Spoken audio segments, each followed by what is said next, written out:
What's up, Raider Nation? It's your guy, Raider Alex, back with another video for you.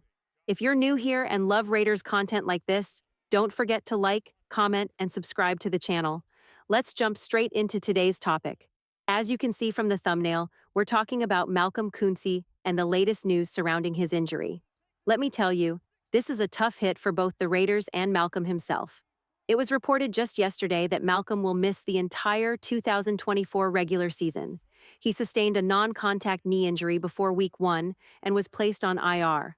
At first, they thought he might only be out for about a month, but now, NFL insider Jordan Schultz is saying he's out for the season. This is a huge setback for the Raiders, but even more so for Malcolm. He had a breakout season last year, and I'm sure both he and his agent were expecting him to come back stronger, ready to build on that success. If he'd managed to do that, he could have been looking at a big payday, possibly $20 million a year. But with this injury, that's not likely to happen anymore, which is really unfortunate for him. We're all hoping Malcolm has a speedy recovery, but this leaves a big gap on the defense, especially opposite Max Crosby. Now, the Raiders are left with a lot of inexperience at the defensive end position, with guys like Jalen Robinson, Tyree Wilson, and Charles Snowden trying to fill in. Don't get me wrong, I get the next man up mentality, but it's going to be hard to replace Malcolm's production from last season. 8 sacks, 3 forced fumbles, and a ton of quarterback pressures. He really came alive in the second half of the season and was a key reason the Raiders' defense improved so much, especially under Antonio Pierce. We even ranked number 1 in points allowed per game at one point. And who could forget how Kuntz and Crosby made life miserable for Patrick Mahomes in that Christmas Day game? They were a big reason why we won that matchup. We were all excited to see what this defense could do, especially with the addition of Christian Wilkins on the interior. But now, that dream of a 3-headed monster on the defensive line is on hold. So today, I want to discuss some possible options the Raiders could look into to fill that edge rusher spot. It's already the regular season, so the options are limited, but let's see what we can do. Now let's get into the first option, which is trading for edge rusher Haason Reddick.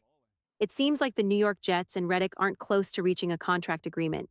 In fact, there are reports that Haason might be willing to sit out the entire season if a deal doesn't get done. Because of this, the Jets may be open to hearing trade offers from other teams. Now, Reddick would probably want a new contract as part of any trade deal, but there's no doubt that he's still a very valuable player. The 29-year-old has had double-digit sacks in each of the last 4 seasons, with 27 sacks and 49 quarterback pressures over the last 2. His production is undeniable, and adding him to the Raiders' defensive line could be a game-changer. However, this is probably the least likely option for the Raiders. To pull off this trade, we'd need to give up significant draft capital. While we might not need to give up a first-round pick, it's definitely not going to be as simple as offering a 4th-rounder.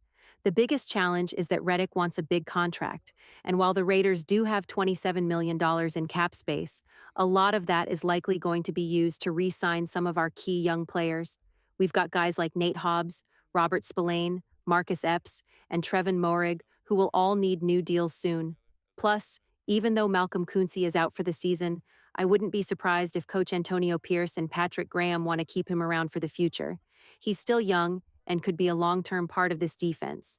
So, while trading for Reddick would be exciting and could get fans pumped, it's more of a win-now move for a team that feels like they're just one player away from a Super Bowl. I don't think the Raiders are in that position yet. Maybe if they go on a hot streak and end up 4-1, they'd consider it. But for now, this feels like the most unlikely option. It would also be a really bold move from GM Dave Ziegler, and I don't see him going that aggressive in his first season as general manager. Still, it's something to think about.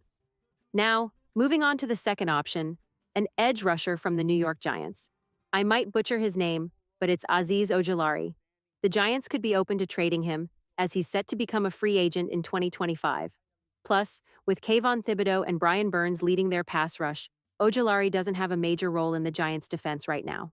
What I like about Ojulari is that he's still young. He was a second-round draft pick in 2021, and he had 8 sacks as a rookie, followed by 5.5 sacks in 2022.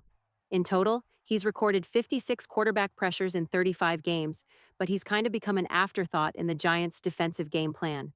Another thing worth mentioning is that Azeez Ojulari spent a year playing under defensive coordinator Patrick Graham when he was with the New York Giants.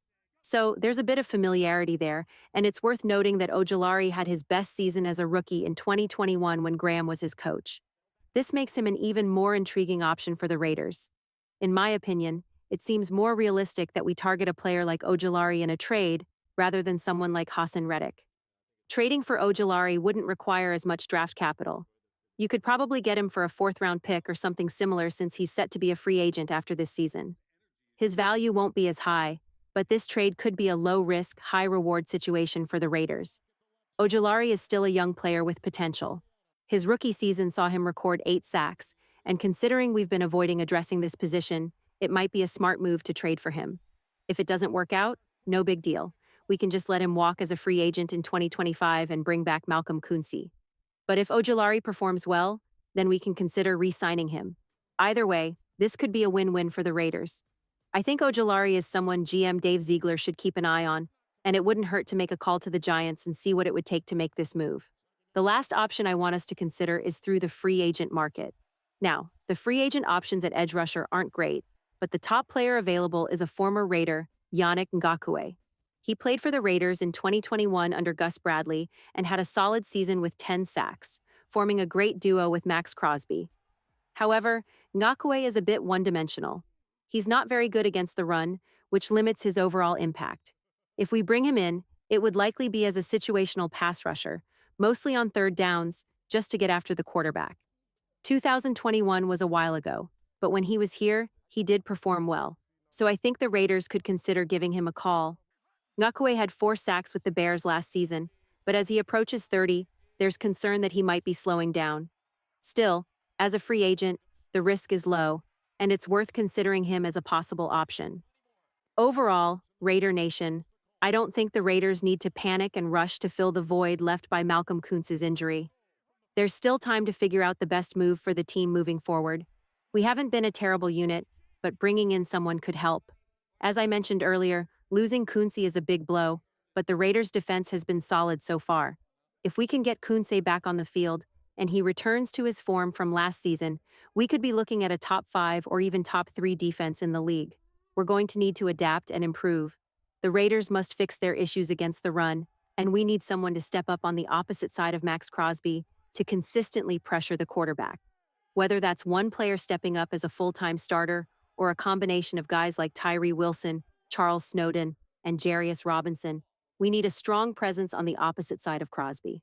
Speaking of Tyree Wilson, this is a huge opportunity for him to prove why we drafted him so early in the first round back in 2023.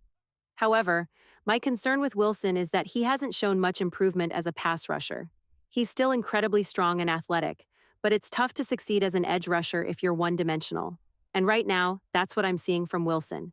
He relies heavily on the bull rush and hasn't developed moves like a spin or push-and-pull technique. He also struggles with hand placement, which makes me question his ability to be a consistent threat on the edge. In fact, I could see him being more effective in the interior of our defense. There's no doubt this is a tough loss for the Raiders, but we'll have to see how the team adjusts as the regular season goes on. Raider Nation, I definitely want to hear from you. Who do you think the Raiders should target after hearing about Malcolm Kuntz's injury? Drop your thoughts in the comment section below. That's all for today's video. If you're new to the channel and you love Raider-related content like this, make sure to like, comment, and subscribe. With that, I'll catch you in the next one.